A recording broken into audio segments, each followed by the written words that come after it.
Professional artist नहीं हूँ। Bye education doctor हूँ मैं, और लेकिन इस वाक़े के बाद मुझे लगा कि नहीं, मेरे पास ये तरीका है एक अपना कैथारसिस करने का और इनको ट्रिब्यूट देने का। तो करते करते करते करते करते मुझे 1 साल लगा, जिस दौरान बीच में मैं अपने साथ जॉब भी कर रहा था और बाकी ज़िम्मेदारियां भी पूरी कर रहा था। इस काम में मुझे मेरे दोस्तों ने बहुत हेल्प की। उन्होंने मुझे जहाँ तस्वीर जो थी वो कोयटा से भेजी, इनके नाम वगैरह जो भी कर सकते थे भेजे।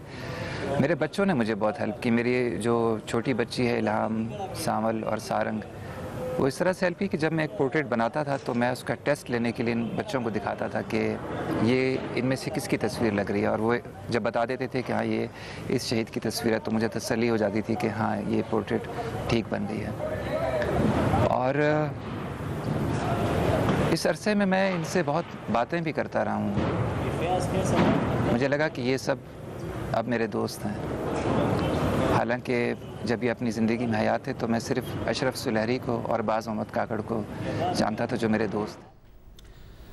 जी, कोयटा में वकला पर जो हमला हुआ था 2 साल पहले, आज उसकी हम दूसरी बरसी मनाने के लिए बैठे हैं, उसको डिस्कस भी करेंगे। अभी हमारे दोस्त शर्जील बलोच, जो कि आपने सुना कि पेशे के एतबार से डॉक्टर हैं, उन्होंने उनकी तस्वीर बनाई थी गुज़िश्ता साल जब पहली बरसी के मौके पर, और आज वहाँ जो सूरत हाल है कोयटा में उस पर भी बात करेंगे। मगर जब ये वाक़या हुआ था, इस वाक़े में 74 अफराद शहीद हुए थे, जिसमें से 54 लॉयर्स थे, वकील थे, और जो बलूचिस्तान के चोटी के वकील थे वो इस हमले में शहीद हुए। ये पहले जो Balochistan high court bar association के सदर की टारगेट किलिंग की गई, फिर वकील जब उनकी लिए सिविल हस्पताल पहुँचे तो वहाँ पर एक ख़ुदकुश हमला हुआ, जिसमें बड़ी तादाद में वकला शहीद हुए। इसके अलावा हमारे 2 मीडिया के साथी, हमारा अपने डॉन न्यूज़ चैनल के कैमरामैन महमूद ख़ान और आज टीवी के कैमरामैन सलीम शहजाद,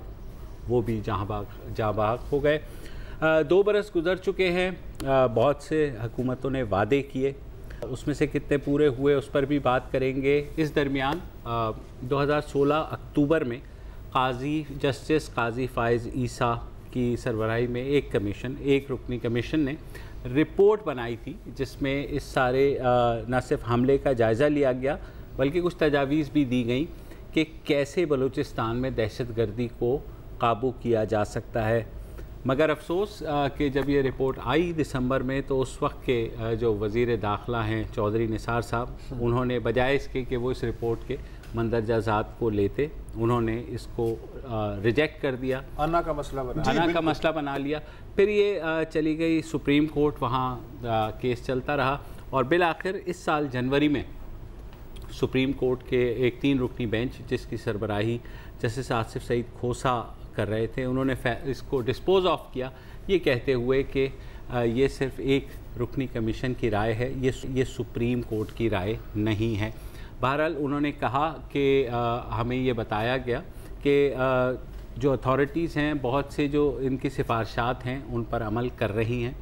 अल्लाह करे ऐसा ही हो। मगर इलेक्शन से पहले मस्तूम का भी वाक़या हुआ, जिस पर ज़ाहिर है जो बलूचिस्तान का अब तक मस्तूम का वाक़या अभी हुआ है। ये जो वकला की शहादत का वाक़या हुआ था, उसके कुछ महीने बाद पुलिस बैरक्स जो थी, पुलिस ट्रेनिंग सेंटर वहाँ उसमें भी वाक़या हुआ। और इस बारे में ये कहा गया इन वकला के जो हमले पर मुलव्वस अफराद हैं उनको मार दिया गया। उसी साल दिसंबर में सिक्योरिटी फोर्सेस ने एक ऑपरेशन करके, तो उसके बाद क्या तहकीक हुई वो वहीं रुक गई। जो वादे किए गए वो भी उसमें से ज़ाहिर कंपनसेशन हो गई, मगर कुछ वादे जैसे जॉब्स देनी थी उनके लवाहिकीन को या उनके किसी औलाद को, और उनके बच्चों की ग्रेजुएशन तक फ्री तालीम, स्कॉलरशिप का हुकूमत ने वादा किया था। ये वो वादे हैं जो बिल्कुल भुला दिए गए और नहीं हुए। फ़ीसें भी नहीं हुई और ना ही जॉब्स की तरफ कोई कदम बढ़ा। तमाम अदालतों में इस वाक़े की याद में हड़ताल भी हुई। बलूचिस्तान ये तो हर साल होगी, वो हर साल ये तो हर साल होगी, लेकिन जो ठोस काम है वो नहीं होंगे। ठोस काम नहीं होता। बहरहाल इस वाक़े पे बात करने के लिए हमारे साथ मौजूद हैं पाकिस्तान बार काउंसिल के वाइस चेयरमैन कामरान मुर्तज़ा साहब, साबिक सुप्रीम कोर्ट बार एसोसिएशन के सदर भी रहे हैं, सीनियर वकील हैं सुप्रीम कोर्ट के। उनसे हम बात करते हैं। अस्सलाम वालेकुम सर।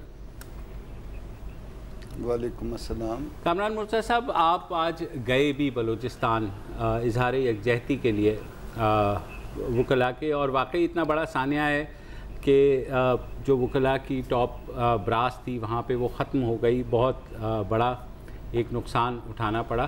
तो अब मुझे बताइए कि वकीलों ने इस सारी सूरत हाल को, जैसे हमने कहा, बहुत से वादे भी पूरे नहीं हुए, तो क्या क्या चीज़ें रह गई आपके ख्याल में? सबसे पहले अगर हम बात कर लें काजी फाइज ईसा की रिपोर्ट के हवाले से, उसके बाद फिर हम दूसरी जगह भी आते हैं, तो आपका अपना क्या मौक़िफ़ है इस बारे में? देखिए, मैं इसको, एक तो ये कि पूरी एक नस्ल ख़त्म हो गई, और एक नस्ल जो है वो एक दिन में नहीं बनती, बल्कि एक नस्ल जो है ना उसके लिए कम से कम 25 साल जो है ना उस बच्चे को जवान होने में लगते हैं, और 10 साल जो है ना वकील बनने में एटलीस्ट लगते हैं। तो अब 35 साल में, यानी हम कम से कम जो है ना अगर हम इसी रफ्तार से भी चलें और आगे से प्रॉपरली उनको, आने वाले बच्चों को एजुकेट भी करें, तो आप समझिए कि अब जो है ना 25, 30, 35 साल हम पीछे चले गए। एक तो बात ये है। दूसरी बात यह है कि पहले, बल्कि इसको इस एंगल से ले लीजिए कि इसके 3 आप हिस्से करिए। जो कुछ बताया गया हमें इस वाक़े के हवाले से, इसमें 56 जो थे वकील थे जो शहीद हुए, और बाकी जो है ना टोटल हमारे 74 शहदा थे उस दिन की, और बाकी इंजर्ड जो है ना वो अलहदा थे। अच्छा, अब वो 56 शहदा के हवाले से जो हमें जो स्टोरी बताई गई, जो रियासत की तरफ से स्टोरी बताई गई, जो गवर्नमेंट की तरफ से स्टोरी बताई गई, और उसके बाद जो ना वो बताया गया कि जी वो हमने उनको तलाश कर लिया भी और मार भी दिया उनको, तो वो जो हम सारी उस स्टोरी को जब लॉजिक के टेस्ट पे रखते हैं, तो वो लॉजिक के टेस्ट पे वो स्टोरी पूरी नहीं उतरती है, वो लॉजिक उसको डाइजेस्ट नहीं कर पा रही। ये तो उसका, ये जो इस पूरे मामले का, इस कज़िये का जो है वो पहला जो है वो है कि अगर आप, कि भाई वकीलों को मारने में, या इतने वकीलों को मारने की क्या वजह हो सकती है? किसी एक शख्स से इख्तिलाफ हो सकता है, मगर एक इतनी बड़ी तादाद में मारना, और उन लोगों को भी मारना जो बाज़ औक़ात वो उन लोगों के लिए जिनके ऊपर इल्ज़ाम लगाया गया उनके लिए पेश हो रहे हैं, तो ये बात जो है ना वो डाइजेस्टेबल नहीं थी, और आज भी डाइजेस्टेबल नहीं है। दूसरी चीज़ जो इसके साथ देखने की ये है कि इस वाक़े को 2 साल हो गए। आप ख़ुद जिक्र कर रहे थे, जैसे उसके बाद वो ये पुलिस ट्रेनिंग स्कूल में वाक़या, इमीडिएटली बाद उसके कुछ अरसे के बाद जो है ना वो वाक़या हो गया, और अभी जो है ना वो ये कुछ वाक़या तो अभी ये 1 महीने के अंदर की है ना, ये अपना मस्तूंग वाला वाक़या, और इवन वो इलेक्शन के दिन वाला वाक़या है। मसलूंग वाले वाक़े में आज भी वो सराज साहब के बड़े भाई मेरे साथ थे, नवाब असलम रईसानी, तो उसमें तकरीबन शहदा की जो एक्चुअल तादाद है वो तकरीबन 350 है। वो जो आपका मीडिया रिपोर्ट कर रहा है वो गलत रिपोर्ट कर रहा है, या उनको जो बताया जा रहा है वो गलत बताया जा रहा है, और बाकी इंजर्ड अलहदा है। फिर इसके बाद दूसरा जो वाक़या हुआ बलूचिस्तान में, ये जिस दिन पोलिंग डे था उस दिन ये वाक़या हो गया, उसमें 35-40 लोग शहीद हुए और 50 के लगभग ज़ख्मी हो गए। तो दूसरा हमारा जो इसमें वो ये है सोचने की बात, जो हम सब मिल के बैठ के जिस पे सोचना चाहते हैं, जो हम चाहते हैं कि आप भी इस पे सोचें कि क्या इस वाक़े के बाद, ये वकला की शहादत के बाद इस तरह के वाक़यात बंद हो गए? तो आंसर है कि नहीं हुए, और उससे भी बड़ी तादाद में, उससे भी ज़्यादा तादाद में लोग शहीद हुए। तो जब ये 2 नतीजे आपने निकाल लिए, तो फिर तीसरा नतीजा भी निकालिए कि कल जो है ना क्या इस तरह के वाक़यात बंद हो जाएंगे? तो इसका आंसर भी जो है ना, खुदा न खास्ता अल्लाह करे कि मेरी बात गलत हो, मगर इसका भी आंसर जो है ना वो उसी तरह से आ रहा है जिस तरह से ये 2 आंसर आ गए। अब इस वाक़े की चूँकि वो इसमें सारे लोग जज्बाती थे, इमीडिएटली जो है ना वो गवर्नमेंट की तरफ से भी बड़े वादे आ गए, ये करेंगे वो करेंगे, एक कमीशन भी अपॉइंट हो गया। जो वादे आए थे, मेरे पास कल भी एक शख्स का टेलीफोन आया था, अताउल्लाह हमारा एक शहीद है, और उस घर से 2 शहीद हैं। एक पुलिस का वो सिपाही था या पुलिस का कोई उस ऑफिशियल था, वो उस घर से 3 या 4 भाइयों में से एक पुलिस ऑफिशियल उसी घर से मारा गया, इसी तरह से टारगेट किलिंग में, और दूसरा ये वकील साहब मारे गए। अब उस घर के जो बच्चे हैं वो एजुकेशन के हवाले से रुल रहे हैं। 750 से प्लस उसके नंबर थे।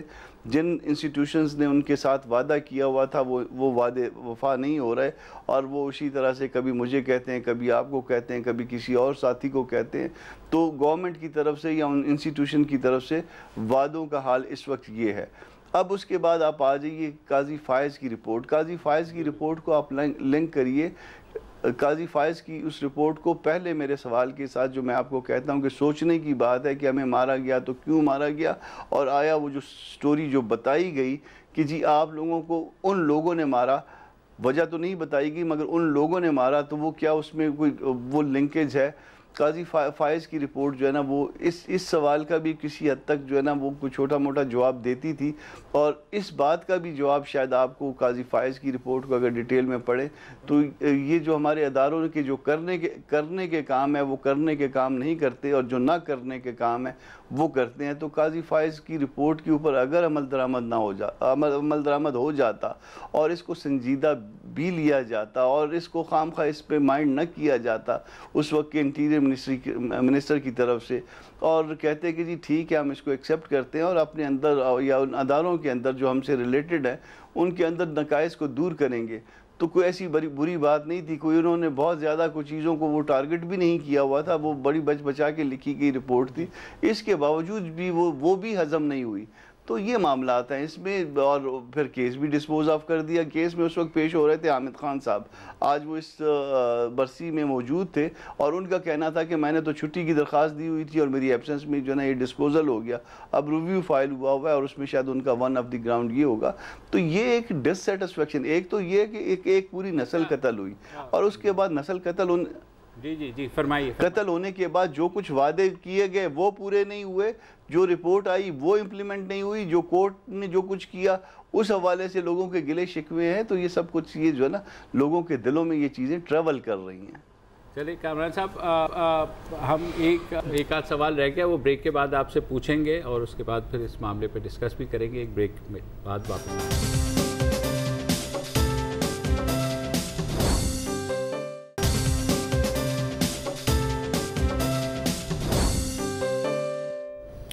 हम बात कर रहे हैं 2 साल कबल होने वाले कोयटा सानहे की, जिसमें 56 वकील शहीद हुए और इन टोटल 74 अफराद शहीद हुए। आज 2 बरस हो चले। हमारे साथ कामरान मुर्तज़ा साहब मौजूद हैं जो कि vice chairman Pakistan bar council. Sir ये मुझे बताइए, मेरी आज कुछ बात भी हुई वहाँ वकला से, वो इस बात से भी थोड़े शाकी नज़र आए कि जो बड़ी वकला की तंजीमें हैं, सुप्रीम कोर्ट बार एसोसिएशन या पाकिस्तान बार काउंसिल, उन्होंने भी उनके जो मुतालबात थे उनको परसू करने में ज़्यादा हेल्प नहीं किया। उन्होंने एक मिसाल ये भी दी कि जो रिव्यू था, जो जिस काजी फायज़ ईसा की पिटीशन जब डिस्पोज ऑफ की गई तो बलूचिस्तान हाई कोर्ट बार ने वो रिव्यू फाइल किया। तो क्या ऐसा तासुर सही है? क्योंकि अब जाहिर है वहाँ एक सानिया हुआ है, वो सेंसिटिव भी है इस मामले में। और इसके साथ सॉरी एक और चीज़ मैं का इजाफा मैं कर दूँ, ये जो बात हुई है, जो वादे किए गए थे तालीम के स्पेशली और सब्सिडीज़ के and so on and so forth, मुलाजमत की, क्योंकि हमने अक्सर देखा है कि वकला बताती थी बहुत वोकल रहती है, ख़ास तौर पर जो वकला रिलेटेड इशूज़ होते हैं। तो यहाँ पर यहाँ में नज़र नहीं आई या इस तरह की सरगर्मियाँ हुई नहीं? इसमें पहले तो ये बता दूं कि वो जो पाकिस्तान बार काउंसिल के हवाले से उन्होंने कहा, तो पाकिस्तान बार काउंसिल तो मैक्सिमम मैं आज मौजूद था, मैक्सिमम पोस्ट मेरी थी उसमें। मैं चूँकि मेरा बलूचिस्तान से भी ताल्लुक़ था, अदरवाइज़ भी मुझे अगर मेरे पास कोई ओहदा ना होता तो भी मेरी मौजूदगी होनी थी। तो उसमें फिर जिस वक्त वाक़या हुआ था वो प्रेसिडेंट नहीं था गो के, मगर पाकिस्तान बार काउंसिल ने 2 करोड़ रुपए उसमें कंट्रीब्यूट किया था शोधा के लिए। तो एक तो ये थी। सुप्रीम कोर्ट बार नहीं आई थी। सुप्रीम कोर्ट बार के हवाले से एक प्रॉब्लम ये आया था कि वो आज एक केस लग गया था इनका प्लाट्स वाला, वो हाउसिंग सोसाइटी जो वकला वाली है। अब वो इसमें वो बैलेंस नहीं कर पा रहे थे। चाहिए तो ये था कि उनके कुछ लोग आ जाते और कुछ लोग उस केस के हवाले से रुक जाते, मुझसे उन प्रेसिडेंट साहब ने, पीर साहब ने मुझसे बात की थी। मैंने उनको कहा था कि ये चूँकि ये वकला ही के लिए है, वो जो बेचारे शहीद हो गए वो तो शहीद हो गए, मगर ये जो जिंदा है उनके लिए जो ना ये एक मसला है, तो आप ये जिंदों का मसला हल करिए, हम मरने वालों के यहाँ हम चले जाते हैं। मगर कुछ ना कुछ लोग बहरहाल उनके यहाँ से आने चाहिए थे और मेरा ख्याल था कि आ जाएंगे, मगर वो बहरहाल वो एक गलती हुई है। अच्छा, दूसरी बात वो केस के परसू करने के हवाले से है। वो केस के परसू करने के हवाले से ऐसा होता है कि हम में भी जो ना वो ग्रुपिंग मौजूद होती है और हमेशा रहती है। बाज़ औक़ात हम अपने उन साथियों को जो हमारे अपोनेंट होते हैं बिल्कुल जो है ना उनको आगे आने नहीं देते, उनके आगे पाँव या टांग रख लेते हैं। तो इस मामले में भी ऐसा था कि दूसरों को जो है वो पेश होने के लिए जो है ना उनके आगे हाथ और पांव रख के उनका रास्ता रोकने की दोस्तों की तरफ से कोशिश हुई थी। हालांकि ऐसा इशू नहीं था कि इसमें इस तरह की बात होनी चाहिए, मगर बहरहाल एक ये वजह मौजूद थी उसमें। इसलिए वो हामिद खान साहब को उन्होंने कहा, क्योंकि जो लोग उस वक्त वो जिन्होंने इंगेज करना था उनका ताल्लुक उसी ग्रुप से था, तो फिर उन्होंने उन्हीं को रिक्वेस्ट की, दूसरों को नहीं आए वो या नहीं आने दिया, या कुछ इस तरह की सूरत हाल है उसमें कुछ बातें। अच्छा, फाइनली मैं एक बात करूंगा, मतलब जाहिर है आप टॉक शोज़ में पॉलिटिकल भी जाते हैं, सियासी जमातों की जानिब से या किसी भी बड़ी सियासी जमात के किसी लीडर की तरफ से हमने कोई ऐसा कम अज़ कम इज़हार यकजहती का वहाँ पहुँचना तो एक जाहिर है वो तो बहुत अच्छा हो जाता कि अगर वहाँ पहुँचते। तो आपको लगता है कि बलूचिस्तान के साथ ये जो बाकी जो सियासी जमातें उसको इग्नोर कर रही हैं? नहीं, ऐसा नहीं था। उसमें इन्होंने शायद ख़ुद जानबूझ के सियासी जमातों से अलहदा रखा गया था। मुझसे JUI के हाफिज़ अब्दुल्ला मुझे मिले थे, उन्होंने मुझे कहा था कि वो इस हवाले से प्रोग्राम रखना चाहते हैं और उसके लिए कोई डेट डिसाइड करिए। तो एक तो वो JUI के हवाले से बता दूं, ANP के अपना उनके असगर ख़ान जो है ना वो शहीद हुए थे, असगर ख़ान के हमारे अभी न्यूली इलेक्टेड जो है ना ये वहाँ से ANP की तरफ से इलेक्ट हुए हैं, उनके छोटे भाई थे, तो उनकी तरफ से जलसा अलग से हुआ था। फिर इस तरह से था कि लोगों का मुख्तलिफ सियासी पार्टियों के साथ ताल्लुक़ था। वो जो सियासी पार्टियों के साथ था, या जिन कुछ लोगों के घरों पे जो है ना वो इस तरह से दुआया तकरीबात थी, कुछ लोगों ने अलग से अपने वो किए थे। अगर सारी पार्टियों को बुलाते तो किसी का व्यू पॉइंट कुछ और है, किसी का कुछ और है, तो फिर यहाँ पे कोई मसाइल पैदा होने का खदशा था। ठीक है, ऑलराइट, बहुत शुक्रिया हमसे बात करने का कामरान। और बात करने का मकसद यही की बात ये है मेरी नज़र में, अभी जैसे अभी कामरान साहब बोल रहे थे कि अगर इस किस्म के सानिए के बाद भी आप मतलब बाद पॉलिटिक्स के शिकार हो जाओगे तो क्या बचा है? नहीं, और आप सबक सीखने पे तैयार नहीं जैसे बार बार यही बात होती है ना, नस्ल दबाव हो गई है, उसके बाद भी कि नहीं जी ये तो उनका बंदा है, उसको मैंने सामने नहीं आना यार। अमीन, एक जोग्राफी का भी फ़र्क होता है। अगर खुदा न खास्ता यही ट्रेजेडी लाहौर या कराची में होती तो हम इतने दुखड़े ना रो रहे होते, तकरीबन आधे शायद मसाइल हल हो चुके होते, पूरे हो चुके होते। मतलब इन टर्म्स ऑफ कॉम्पेंसेशन। हाँ, यस, हाँ, ये नहीं। उसकी वजह ये है कि हम एक बात भूल रहे हैं, सियासी जमातें आपको पता है वो अपनी वो बेचारे अपने मसाइल में हैं। वकला जो हैं, ये असल मसला ये है कि जो मीडिया सेंटर्स हैं, जो ट्रेजेडीज़ वहाँ होती हैं, उनकी अश्कशुई मुकाबलतन ज़्यादा हो जाती है, मल्टीप्लायर इफेक्ट हो जाता है ना। मसलन इसी से ले लें कि मुझे याद है कि कराची में शायद एक वाक़या हुआ था और उसके मुकाबले में पारा चनार में शायद ये तो है बहुत हैवी किस्म के वो जानी नुकसान हुआ था। लेकिन ज़ाहिर है कि जोग्राफिया की जो ट्रेजेडी है और मीडिया सेंटर्स की दूरी और डिसइंटरेस्टेड होना, ये सारी चीज़ें खेलती हैं और इनका अल्टीमेट जो विक्टिम है वो मुतासर तो गया, उसका जो फैमिली है वो होता है।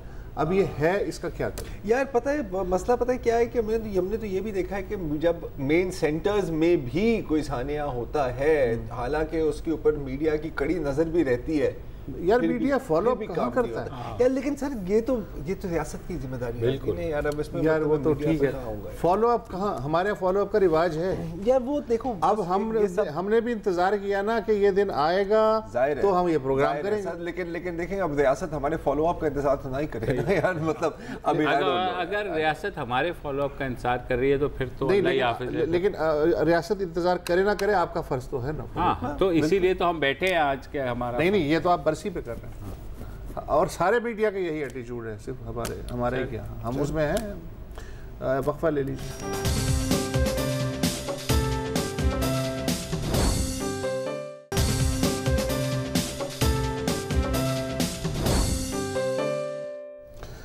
Welcome back. दिल तो नहीं चाह रहा लेकिन गालिब का एक शेर मजबूरन मुझे पढ़ना पड़ेगा। थी खबर गर्म के गालिब के उड़ेंगे पुर्जे, देखने हम भी गए थे पर तमाशा ना हुआ। इस्लामाबाद में सुबह से इंतज़ार हो रहा था इलेक्शन कमीशन ऑफ पाकिस्तान के ऑफिस के बाहर कि जी आखिर को इतना बड़ा Pakistan alliance for free and fair election है पैफी, जिसमें के तमाम मुल्कगीर पार्टियां मसलन मुस्लिम लीग नवाज, मसलन पाकिस्तान पीपल्स पार्टी, मसलन MMA, मसलन ANP, मसलन PK मैप, मसलन कौमी वतन पार्टी, मसलन नेशनल पार्टी शामिल हैं। TLP ठाठे मारता हुआ समुंदर ना भी हुआ तो कम से कम ठाठे मारता हुआ दरिया ज़रूर होगा। धांधली के ख़िलाफ़ ज़ाहिर है ये मुजाहरा था और उसमें जितने लोग शरीक थे, मैं इसलिए इसरार नहीं करूँगा कि ठाठे मारता हुआ समंदर क्यों नहीं था, कि हिदायत थी कि तमाम मुंतखब अरकान और पार्टी टिकट होल्डर्स जो हैं उनको दावत है आज के मुजाहरे की, वर्कर्स को नहीं थी। लेकिन मुझे नहीं मालूम कि कितने मुंतखब अरकान और पार्टी टिकट होल्डर्स उस मुजाहरे में शरीक हुए। आगे मैं देख रहा था कि कौन यूसुफ रज़ा गिलानी साहब, शेरी रहमान साहिबा, फरदुल्ला बाबर साहब, एहसन इकबाल साहब, राजा ज़फ़रुल्लाह, ख्वाजा मोहम्मद आसिफ वगैरह थे। मौलाना फजलुर रहमान तकरीबन 1.5-2 घंटे बाद जबकि काम शुरू हो चुका था, देखें चढ़ चुकी थी मुजाहरे की, तब तशरीफ़ लाए। कोई होगी मसरूफियत, लेकिन शादी पे टाइम जो दूल्हा थे शहबाज शरीफ, हाँ वो नहीं पहुंचे जी, इसलिए कि तैयारा लेट हो गया। और तैयारा क्यों लेट हुआ? हाँ, मौसम खराब था।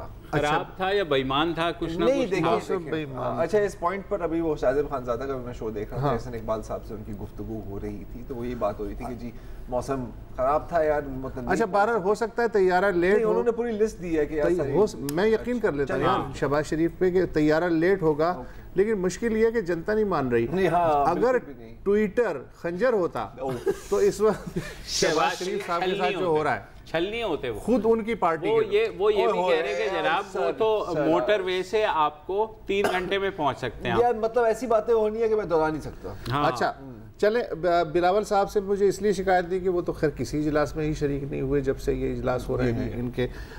सिराजुल हक साहब जो हैं वो शुरू में इंटरेस्टेड थे, लेकिन फिर उन्होंने कहा कि देखें एक चांस देना चाहिए। एक आदमी दावा कर रहा है कि वो रियासत मदीना के मॉडल पे जो है वो काम करना चाह रहा है, तो हम भी देखेंगे कि वो ये रियासत कैसे बनाता है। असफंद यार वली साहब मुझे पसंद हैं, वो बहुत मज़ेदार गुफ्तगू करते हैं, ख़तीब बहुत ज़बरदस्त हैं।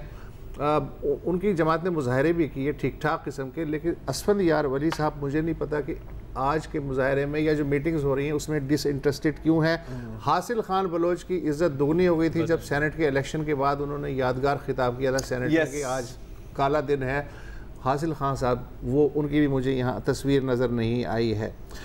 अच्छा जो नजर आए ना, हाँ, वो हारून बिलोर के साहबजादे, हाँ, दानियाल बिलोर, और हर जमात की जो है बी जो लीडरशिप थी वो शिरकत की और नारे वारे भी लगाए, लेकिन मुश्किल ये कि हर कोई अलग अलग नारे लगा रहा था। ऐसा नहीं लग रहा था कि एक कोई कंबाइंड अपोजिशन का कोई इत्तेहाद है, उसका नहीं था। वो जैसे होता है ना पुराने ज़माने में जब बादशाह कॉल करता था तमाम उमरा को कि जी अपने अपने लश्कर के साथ आ जाएं, तो हर अमीर बुक आ जाता था। अब ये नहीं पता था कि क्या है, बस जंग लड़नी है। तो हर एक का झंडा अलग होता था, हर एक के नारे वगैरह अलग होते। तो आज ज़बान भी अलग होती थी। बॉडी लैंग्वेज जो थी वो ये थी कि यार छेती ख़त्म होगी तो कर जाइए।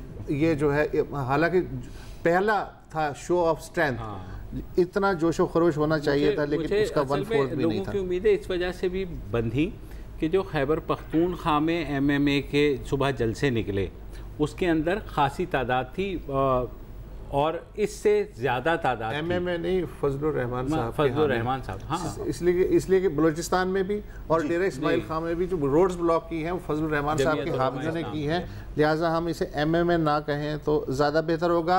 सूबाई जो इलेक्शन कमीशन ऑफिस थे उनके बाहर भी मुजाहिरों का प्रोग्राम था, अल्लाह जाने हुए या नहीं, आप रिपोर्टर हैं, आप बता सकते हैं। बहुत अच्छा, ज़्यादा नहीं हुआ। अब मसला ये है कि किस बुनियाद पे, अच्छा फवाद चौधरी से मैं बहुत बातों में मुत्तफिक नहीं होता, लेकिन आज उन्होंने एक सवाल उठाया कि अपोजिशन चाहती क्या है।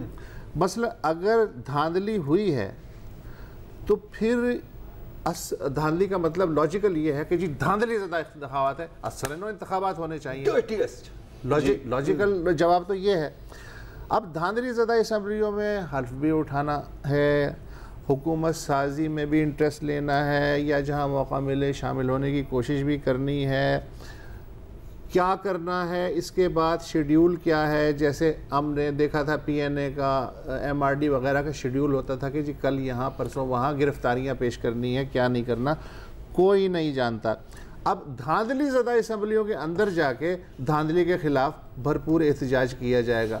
यार अगर ऐसी बात थी तो 77 में जो इलेक्शन कराए थे भुट्टो साहब ने, तो उनके साथ तो ऐसा सलूक नहीं होना चाहिए कि नहीं तुम जाओ, तो तुम्हारे जाए बगैर जो है हम नहीं सुनेंगे। अगर उस स्केल की धांधली बकौल के मदर ऑफ ऑल धांधली, इसका मतलब 77 से ज्यादा हुई है। लेकिन आप देखिए 40 साल में एटीट्यूड में क्या तब्दीली आई है। वही जमातें और बेशतर इसमें शामिल हैं इस अलायंस में, एटीट्यूड में क्या तब्दीली आई, हम जी असम्बलियों के अंदर जाके एहतजाज करें। अच्छा, और भी ये भी है कि ये इलेक्शन कमीशन के खिलाफ एहतजाज था, उनका एहतजाज जो है भैया मेन तो धांधली है ना। नहीं धांधली बेशक है, वो इलेक्शन कमीशन के खिलाफ था। वो जो over larger scheme of things जिसके बारे में आप बात कर रहे हैं या धांधली की वो बात कर रहे हैं, वो नहीं था। और मैं आई एग्री विद यू, मैं तो खुद कहता हूँ कि अपोजिशन अगर खामोशी से बैठ जाए 3 महीने तो धुल धुला के खामोशी से ना बैठो। आप ये कह दो कि देखें जी बिल्कुल हमारे बड़े अजीम तर कौमी मफाद में हम नहीं चाहते कि गैर जमहूरी कुव्वतें। अब इसके बाद सबसे बड़ा जो इवेंट है तो हमारे आज का हो गया ना, अब इसके बाद पता है कब है सबसे बड़ा इवेंट? कब है? ईद के बाद। हाँ, तो बस धांधली कॉन्फ्रेंस बुलाई गई है इस्लामाबाद में, जिसमें सिविल सोसाइटी और सहाफ़ी वगैरह भी शरीक होंगे। जी बिल्कुल। तो मुझे वो आ गया यार, अगर पुलिस इसी तरह डंडे मारती रहेगी तो फिर हम इनकलाब कैसे? बाय द वे उसका आया है, बच्चे का वीडियो भी आया है, वो भी हमें चलाना चाहिए यार, वो बहुत आई वोंट बी सरप्राइज। 2-4 दिन चाहिए धांधली एक्सपर्ट बुला लें जो कि कहें अपना एक्सपीरियंस देकर भाईजान ऐसे होती है। इमरान खान साहब ने जब बाइकआउट किया था तो कम से कम उन्होंने इस्तीफे तो जेब में रख लिए थे ना। यार कुछ तो यार देखो, लॉजिकली अगर बात सुने ना यार, मुझे पता है वक्त कम है। नून लीग का जो हाल है अभी के, शहबाज शरीफ वॉर प्रेसिडेंट नहीं है, वॉर लीडर नहीं है, ना कभी रहे हैं। ऐसा नहीं है कि आप ब्रेन सर्जन को कहो कि यार ये दिल का ऑपरेशन करो, अब नहीं हो सकता। मैं शहबाज शरीफ को ब्रेन सर्जन नहीं कह रहा, but you know get my idea. PPP को ठीक ठाक सीटों को लेके बैठी हुई है वो, ठीक है। बचे कौन? तुम जितने शहबाज मारोगे किसी घर से शहबाज फजलुर रहमान पीके मैप और ANP। Good luck with that. सही बात, गुड लक। मुझे नहीं लगता फिलहाल ईद सुकून से ही गुजर जाएगी। नहीं बिल्कुल, वक्फा ले लो।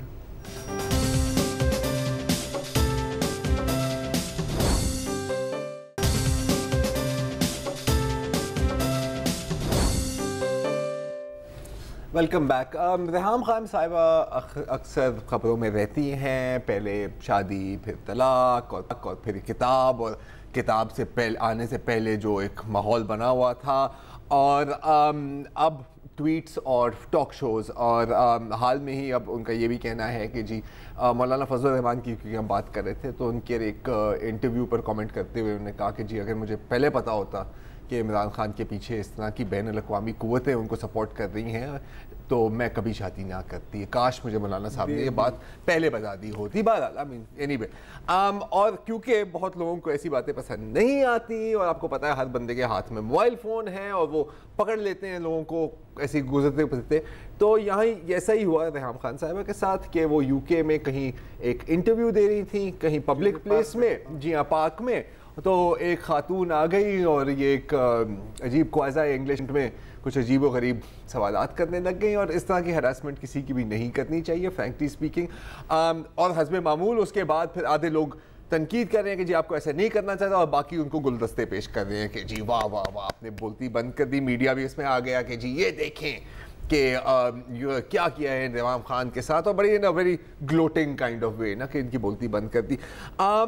लेकिन जाहिर है कि सवाल फिर ये उठता है कि वो खातून कौन थी। अब अगर आप इन्वेस्टिगेटिव जर्नलिज्म करें तो फिर आपका पहला सवाल यही होगा कि जी मुझे ये खातून चाहिए, पता करके दो मुझे। और आपको पता है रिहाम खान को उस पार्क से भगा दिया, पार्क से जिसने भगा दिया, इसने बोलती बंद करा दी, and so on and so forth. तो एक निजी चैनल जिसका नाम समा है, उन्होंने अपनी इन्वेस्टिगेशन की और उनको पता लग गया कि ये कौन है। मैं आपको जरा क्लिप सुनाना चाहता हूँ, जी देखिए। क्या आप जानते हैं कि रिहाम खान को खरी खरी सुनाने वाली खातून कौन है? टीम 7 से 8 ने ढूंढ निकाला। रिहाम खान को चैलेंज करने वाली खातून बीना शाह पाकिस्तानी राइटर है जो आजकल लंदन में मुकीम है। बीना शाह को वीडियो बनाने के बाद ट्विटर पर भी शदीद तनकीद का सामना करना पड़ा। सारा दिन ट्विटर पर जवाब देती रही। जी हाँ, तो ये बात बीना शाह से ऐसी हरकत की उम्मीद नहीं थी। बस बीना शाह का आपको पता है बिक गई है ये बीना यार। प्रॉब्लम यह है कि कुछ इसमें सच है, मैं ऐसा नहीं कहूँगा कि ये गलत है। बिल्कुल राइटर है, मुसन्नफ़ है, अभी उनकी नई किताब भी आई है बिफोर शी स्लीप्स। मसला ये है कि ये बीना शाह नहीं थी, और मुझे कैसे पता लगा क्योंकि मैंने कहा कि यार ये सच चल रहा है तो ट्विटर पर ही है, मैं क्यों ना मैसेज करके पूछ लूँ। अब मुझे पता है कि ये मतलब बहुत ही सुपर इन्वेस्टिगेटिव किस्म की जर्नलिज्म होती है कि अगर किसी का बयान आया तो आपसे पूछ ले कि ये आपने ही कहा था, आपने ही किया था। तो मैंने पूछा, उन्होंने कहा यार खुदा का खौफ करो, ये मतलब बुलेटिन में चल रही है, मेरी शक्ल चल रही है, मैं कोई मुझे उनको कोई बता दे कि उस वक्त तो मैं कराची में ही थी, उससे पहले मैं यूएस में थी, यूके तो मैं गई नहीं हूँ यार। अब लेकिन तो ये हुआ है, तो दिस वाज नॉट बीना शाह। ये बीना शाह ने नहीं किया, बेचारी की जिंदगी हराम हो गई क्योंकि आधे लोग कह रहे हैं कि ma'am you are great ma'am, और दूसरे कह रहे हैं मर जाओ तुम। किस तरह की औरत देखो, अब कुछ हो नहीं सकता, अब बाजी ले गया, अब बाजी ले गई है जी। और टीम 7 से 8 के 12 नहीं बजे हैं यहाँ पर, लेकिन 12 बज गए हैं, तो मेरा ख्याल है कि हमारा शो यहाँ ही खत्म हो जाता है। खत्म करने कुछ और मजीद आपने कहना था या नहीं? मैं सिर्फ यही कहना चाह रहा हूँ, कल भी आपने पब्लिक टीवी का भी वो चलाया था, तो यार ये थोड़े से अगर आप दो ये पैसे खिलाया दिए खिला दिया करें तो मैं ऐसा कभी नहीं करूँगा। हमें 5 रुपए फी फेक स्टोरी, तुम मतलब गरीबों की सोच, ये हमें तबाह कर देगा, हमारी मार्केट खराब कर देता है। यार बंद कर दो यार, इससे पहले कि कोई 50 पैसे बिक गए। अस्सलाम वालेकुम, अगर आपको हमारे शो पसंद आया है तो प्लीज़ हमारे YouTube चैनल को सब्सक्राइब करें, और अगर मुनासिब समझे तो इस वीडियो को लाइक भी कर लें, तो कोई हर्ज नहीं है, और शेयर भी कर लें और कमेंट भी कर दें, वरना वो सब ऐसे ही लिखते रहें। और ये जो दोनों कह रहे हैं ये कर लें जी प्लीज़, नहीं तो हमें भी घर जाना है, मैं आपके कंप्यूटर में नहीं रहना 24 घंटे। सही बात।